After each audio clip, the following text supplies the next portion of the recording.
سلف صالحین میں سے ایک مشہور شخصیت اور حدیث کے راوی بھی ہیں منصور بن زادان رحمہ اللہ، ان کے بارے میں ایک عجیب بات کی جاتی ہے۔ ان کے بارے میں امام حشیم کہتے ہیں کہ اگر ان سے کہا جاتا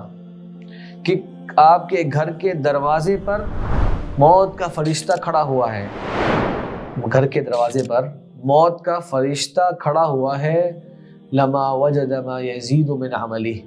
انہیں نہیں معلوم تھا کہ وہ کیا عمل ایکسٹرا کرے، اس موقع پر کیا عمل زائد کر سکتے ہیں، انہیں ایسا کوئی عمل نہیں ملتا۔ ذرا سوچیں، مجھے آپ سے کہا جائے کہ 1 گھنٹے بعد آپ کی موت کا وقت آ جائے، میں کتنے اعمال کرنا چاہوں گا،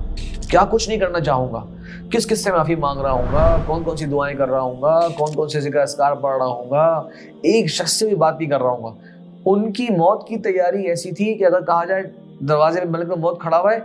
تو وہ گویا 24 گھنٹے موت کے لیے ایسے تیار رہتے کہ انہیں نہیں معلوم ہوتا کہ وہ کیا کریں، کیا ایکسٹرا کام کروں میں، گویا میں تو موت کے لیے ہر وقت تیار بیٹھا ہوں۔ اس طرح کی ان کے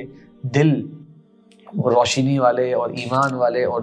اللہ تعالیٰ کے خوف سے منور ہوا کرتے کہ ہر وقت اس کے اندر اللہ تبارک و تعالیٰ کے سامنے پیش ہونے کی فکر انہیں لاحق ہوتی، اور وہ پھر اس کے اثرات ان کے خوبصورت اعمال اور بہترین اعمال پر ظاہر بھی ہوتے۔